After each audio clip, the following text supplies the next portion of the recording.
आप सुनेंगे मुंशी प्रेमचंद द्वारा लिखित उपन्यास गबन का 22वां भाग। रमा शाम को दफ्तर से चलने लगा तो रमेश बाबू दौड़े हुए आए और कल रुपए लाने की ताकीद की। रमा मन से झुंझला उठा। आप बड़े ईमानदार की दुम बने हैं, ढोंगिया कहीं का। अगर अपनी जरूरत आ पड़े तो दूसरों के तलवे सहलाते गिरेंगे, पर मेरा काम है तो आप आदर्शवादी बन बैठे। ये सब दिखाने के दांत हैं, मरते समय इसके प्राण भी जल्द नहीं निकलेंगे। कुछ दूर चलकर उसने सोचा, एक बार फिर रतन के पास चलूं। और ऐसा कोई ना था जिससे रुपये मिलने की आशा होती। वो जब उसके बंगले पर पहुंचा तो वो अपने बागीचे में गोल चबूतरे पर बैठी हुई थी। उसके पास ये गुजराती जौहरी बैठा संदूक से सुंदर आभूषण निकाल निकाल कर दिखा रहा था। रमा को देखकर वो बहुत खुश हुई। आइए बाबू साहब, देखिए सेठ जी कैसी अच्छी अच्छी चीजें लाए हैं। देखिए हार कितना सुंदर है, इसके दाम 1200 रुपये बताते हैं। रमा ने हार को हाथ में लेकर देखा और कहा, हाँ चीज तो अच्छी मालूम होती है। रतन, दाम बहुत कहते हैं। जौहरी, बाई जी ऐसा हार अगर कोई 2000 में ला देना तो जो जुर्माना कहिए दूं, 1200 मेरी लागत बैठ गई है। रमा ने मुस्कुरा कर कहा, ऐसा ना कहिए सेठ जी, जुर्माना देना पड़ जाएगा। जौहरी, बाबू साहब हार तो 100 रुपये में भी आ जाएगा और बिल्कुल ऐसा ही, बल्कि चमक दमक में इससे भी बढ़कर, मगर परखना चाहिए। मैंने खुद ही आपसे तोल मोल की बात नहीं की। मोल तोल अनाड़ियों से किया जाता है, आपसे क्या मोल तोल। हम लोग निरे रोजगारी नहीं है बाबू साहब, आदमी का मिजाज देखते हैं। श्रीमती जी ने क्या अमीराना मिजाज दिखाया है कि वाह। रतन ने हार को लुब्ध नजरों से देखकर कहा, कुछ तो कम कीजिए सेठ जी, आपने तो जैसे कसम खा ली।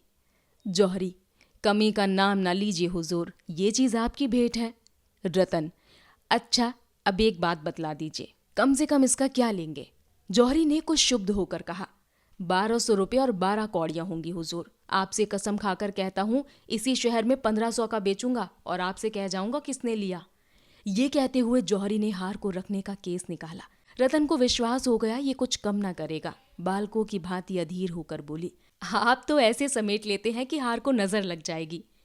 जौहरी, क्या करूं हुजूर, जब ऐसे दरबार में चीज की कदर नहीं होती तो दुख होता ही है। रतन ने कमरे में जाकर रमा को बुलाया और बोली, आप समझते हैं ये कुछ और उतरेगा। रमानाथ, मेरी समझ में तो चीज 1000 से ज्यादा की नहीं है। रतन, होगा, मेरे पास तो 600 रुपये हैं। आप 400 रुपये का प्रबंध कर दे तो ले लूं। ये इसी गाड़ी से काशी जा रहा है, उधार न मानेगा। वकील साहब किसी जलसे में गए हैं, 9-10 बजे से पहले ना लौटेंगे। मैं आपको कल रुपए लौटा दूंगी। रमा ने बड़े संकोच के साथ कहा, विश्वास मानिए मैं बिल्कुल खाली हाथ हूँ। मैं तो आपसे रुपये मांगने आया था, मुझे बड़ी सख्त ज़रूरत है। वो रुपये मुझे दे दीजिए, मैं आपके लिए कोई अच्छा सा हार यहीं से ला दूंगा। मुझे विश्वास है ऐसा हार 700-800 में मिल जाएगा। रतन, चलिए मैं आपकी बातों में नहीं आती। 6 महीने में एक कंगन तो बनवा ना सके, अब हार क्या लाएंगे। मैं यहाँ कई दुकानें देख चुकी हूँ, ऐसी चीज शायद ही कहीं निकले, और निकले भी तो इसके ड्योड़े दाम देने पड़ेंगे। रमानाथ, तो इसे कल क्यों ना बुलाइए, इसे सौदा बेचने की गरज होगी तो आप ठहरेगा। रतन, अच्छा कहिए, देखिए क्या कहता है। दोनों कमरे के बाहर निकले। रमा ने जौहरी से कहा, तुम कल 8 बजे क्यों नहीं आते।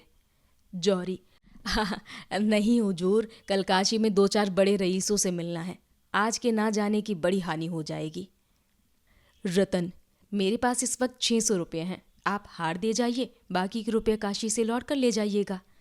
जौहरी, रुपयों का तो कोई हर्ज ना था, महीने 2 महीने में ले लेता, लेकिन हम परदेसी लोगों का क्या ठिकाना, आज यहाँ है कल वहाँ है, कौन जाने यहाँ फिर कब आना हो। आप इस वक्त 1000 दे दें, 200 फिर दे दीजिएगा।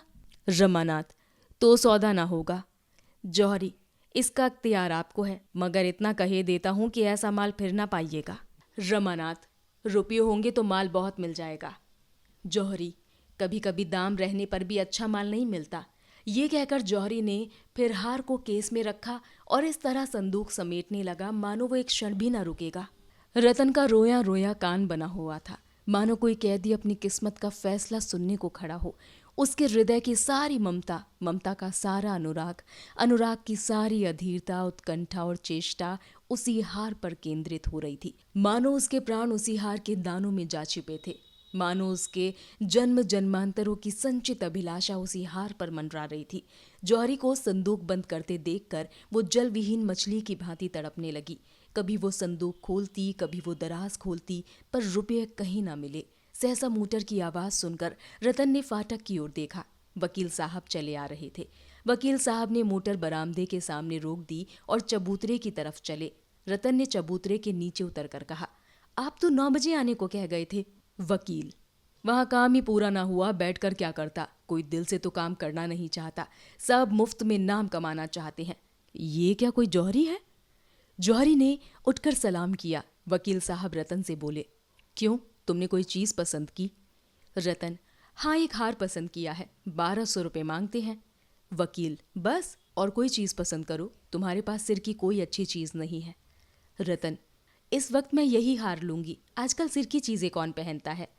वकील, लेकर रख लो, पास रहेगी तो कभी पहन भी लोगी, नहीं तो कभी दूसरों को पहने देख लिया तो कहोगी मेरे पास होता तो मैं भी पहनती। वकील साहब को रतन से पति का सा प्रेम नहीं, पिता का सा स्नेह था। जैसे कोई स्नेही पिता मेले में लड़कों से पूछ पूछ कर खिलौने लेता है, वो भी रतन से पूछ पूछ कर खिलौने लेते थे।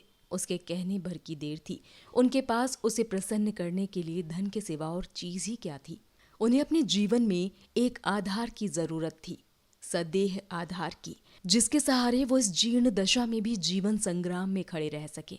जैसे किसी उपासक को प्रतिमा की जरूरत होती है, बिना प्रतिमा के वो किस पर फल चढ़ाए, किसे गंगा से नहलाए, किसे स्वादिष्ट चीजों का भोग लगाए। इसी भांति वकील साहब को भी पत्नी की जरूरत थी। रतन उनके लिए सदैव कल्पना मात्र थी, जिससे उनकी आत्मिक पिपासा शांत होती